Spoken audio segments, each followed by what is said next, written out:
Aku zoom ya. Di belakangnya itu ada kayak Mbak Kunti gitu loh, Beb. Kayak merhatiin mereka yang pada lagi nyelamatin orang kecelakaan ini. Assalamualaikum, Beb. Kembali lagi di Sandra Pita Channel. Oke, edisi malam Jumat. Seperti biasa ya, aku masih bahas tentang misteri. Tapi kali ini aku mau bikin menguak sebuah tempat menyeramkan dan juga katanya si angker. Oke, sebelum lanjut ke videonya jangan lupa kalian tekan tombol subscribe dulu di bawah dan juga tekan tombol loncengnya ya, Beb. Oke.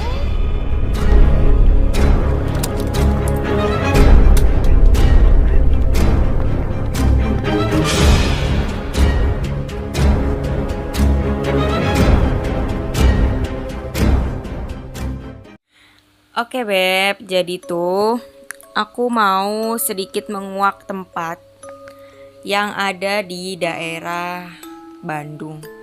Tapi itu perbatasan Bandung Garut gitu deh, Beb. Namanya itu Kamojang. Pasti kalian semua yang mungkin orang Sunda ya, orang Sunda Jawa Barat gitulah, nggak asing lagi lah sama yang namanya daerah Kamojang ya.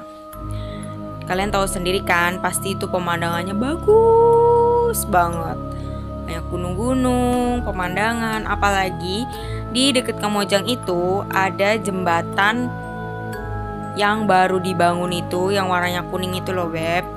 Nah, ini jembatannya. Jembatannya bagus banget dan ini instagramable banget. Banyak banget pemudik atau orang-orang yang lewat sini tuh pada foto-foto gitu loh, Beb. Tapi aku mau kasih tahu ya kenapa tempat ini dinamain Kamojang. Pada zaman dahulu kala, di sini tuh sebenarnya hutan, Beb. Bukan jalanan kayak selebar ini. Jadi tuh ada gadis tinggal di sebuah desa. Namanya itu Mojang, Beb. Dia tuh cantik banget. Banyak banget deh pemuda-pemuda yang mau ngelamar dia. Tapi dia gak mau, Beb. Gak tahu kenapa. Pokoknya dia gak mau. Sampai ngantri gitu loh. Saking dia tuh cantik banget. Emang cantik banget ya. Tahu sendiri lah ya. Awewe Sunda tuh biasanya teh kan gelis-gelis gitu. Nah akhirnya tuh orang tuanya si Mojang tuh kayak gedek gitu ya. Ini bocah udah ada umur, kenapa sih disuruh nikah teh nggak mau terus gitu ya. Sampai udah banyak yang ngelamar, banyak banget yang ditolak-tolakin. Akhirnya mamahnya itu, orang tuanya itu menjodohkan dia sama saudagar kaya di desa itu, Beb. Zaman dulu kan ya dinikahin sama orang kaya, ibaratnya mungkin pemikirannya orang tua mana ada sih yang nggak mau gitu kan. Tapi si Mojangnya tetap gak mau. Ya gimana gak mau ya, Beb. Dia itu mau dijadiin istri kelimanya si saudagar kaya itu. Akhirnya si Mojang itu murka kan ya, Beb ya. Kenapa sih aku harus diatur-atur kayak gini, kayak gitu kan. Nah si Mojangnya itu kabur, Beb, ke hutan. Sampai dicari-cari sama warga desa situ, sama orang tuanya. Gak ketemu sampai sekarang, Beb. Nah akhirnya warga-warga desa situ kalau mau bepergian ke luar dari desa itu nyebutnya gini, Beb. Misalkan ada yang nanya gini ya, badai ka mana, Bu? Gitu contohnya. Ntar si ibu jawabnya kayak gini, Kamojang. Maksudnya tuh kayak gini, mau nyari si Mojang gitu loh, Beb. Jadi kalau ada yang mau pergi pasti tanyanya Kamojang. Maksudnya tuh mau nyari si Mojang itu. Padahal mah enggak, Beb. Dan akhirnya setelah kejadian itu jadilah tempat dinamai Kamojang. Tapi cerita itu cuman mitos sih, Beb. Biasalah kan kalau di daerah kita itu kan ada namanya cerita rakyat gitu kan. Sama aja tuh kayak contoh ya Tangkuban Perahu gitu loh, Beb. Terus ada Sangkuriang kayak gitu. Terus ada Malin Kundang kayak gitulah, kayak cerita rakyat lah. Ya nggak tahu sih itu fakta apa enggak, aku kurang tahu. Cuman itu menurut sumber-sumber yang aku cari. Oke, Beb. lanjut lagi ya. Kan kita itu mau menguak fakta si wilayah Kamojang ini. Konon katanya semenjak dibangunnya jembatan kuning itu yang viral dan instagramable itu. Nah, katanya sih di situ kalau di alam gaibnya katanya di situ tempat kerajaan ular gitu, Beb. Banyak banget yang namanya siluman ular yang menempati di situ. Katanya kenapa di situ banyak kecelakaan? Waktu bikin jembatan itu, si makhluk-makhluk halusnya itu meminta tumbal kepada warga tersebut sebanyak kepalan beras. Ya bayangin aja ya, Beb. Jin itu kan gede banget ya, Beb. Ibaratnya gitu manusia-manusia itu beras. Kalau dikepal, bayangin berapa ratus beras yang ada di genggaman. Ibaratnya berapa ratus nyawa yang harus dibayar ke jin tersebut. Ya kembali lagi ya, itu hanya mitos gitu, Beb. Tapi kebanyakan sih, Beb, yang ngalamin kecelakaan itu di orang luar dari daerah situ, Beb. Tapi banyak faktornya juga, Beb. Jangan terlalu menyangkut pautkan ke hal yang goib-goib ya. Satu, di luar goib ya, Beb. Mungkin juga faktor jalan. Soalnya pengalaman aku ya, Beb, yang udah pernah lewat ke situ. Pertama kali aku lewat di Kamojang itu, ya ampun, jalanannya tuh curam banget dan rem aku tuh sampai blong. Kita tuh pokoknya harus sedia air gitu buat nyiram si remnya itu. Karena kan ngeblong itu panas gitu kan, sampai kita berhenti berapa kali itu waktu itu.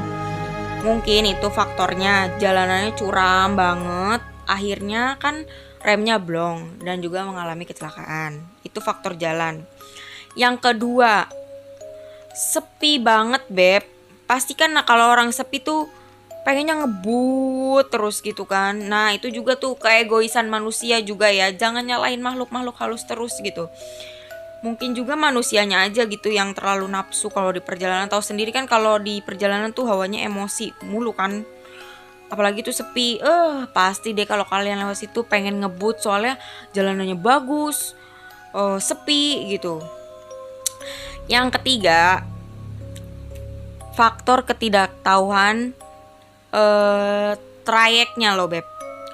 Maksudnya trayek itu jalurnya, belokannya, tanjakannya gitu. Jadi asal ngegas aja, padahal di depan ada turunan curam gitu ibaratnya kan. Nah, yang terakhir sih katanya faktor makhluk halus, Beb. Oh ya, aku juga mau nunjukin video belakangan ini ada kejadian kecelakaan di daerah Kamojang yang dialami oleh orang luar daerah situ, Beb. Jadi kita lihat nih ya videonya ya, Beb. Oke, Beb, nih aku punya video kecelakaan waktu minggu-minggu kemarin lah, belum lama ya, Beb, di daerah Kamojang. Ini aku dikirimin sama adik ipar aku yang kebetulan orang Garut. Aku setel ya, Beb. Jadi kalian harus perhatiin baik-baik. Katanya waktu kecelakaan itu ada makhluk halus yang memperhatikan pas banget kejadian itu berlangsung. Perhatiin baik-baik ya. Nih, kan ada anak kecil duduk ya, nih jatuh. Oke nih, aku stop di bagian sini. Nah, di situ kan kalian lihat ada spanduk ya, spanduk reklame. Ada dua, yang satu warna biru, yang satu yang putih itu. Aku zoom ya. Di belakangnya itu ada kayak Mbak Kunti gitu loh, Beb. Kayak merhatiin mereka yang pada lagi nyelamatin orang kecelakaan ini.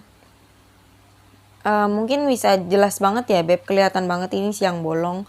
Ada Mbak Kunti di belakang reklame lagi memperhatikan yang kecelakaan ini. Dan yang kecelakaan ini orang luar situ, Beb. Bukan orang asli situnya ya. Kalau kita perhatiin sih kayak ada dua gitu ya, Beb. Aku puter lagi ya. Ya Allah, anak kecil loh Beb korbannya. Astagfirullahaladzim.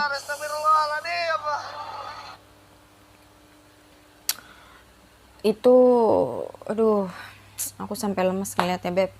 Itu tahu nggak sih ke kepalanya tuh sampai kayak ke apa?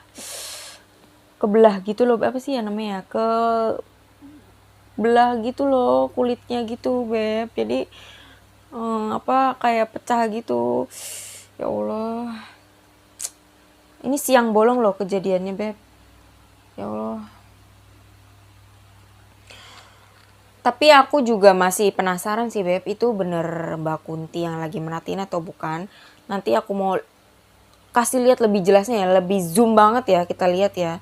Tapi ini banyak juga loh viral banget di medsos-medsos, katanya emang itu penunggu di situ Beb yang merhatiin kecelakaan itu.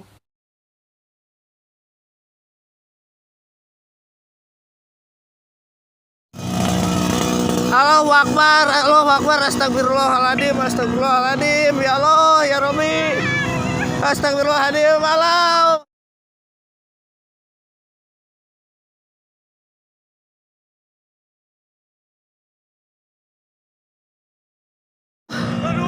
Allahu Akbar, Allahu Akbar, Allahu Akbar, Allahu Akbar, astagfirullahaladzim, Allahu Akbar, Allahu Akbar, Allahu Akbar.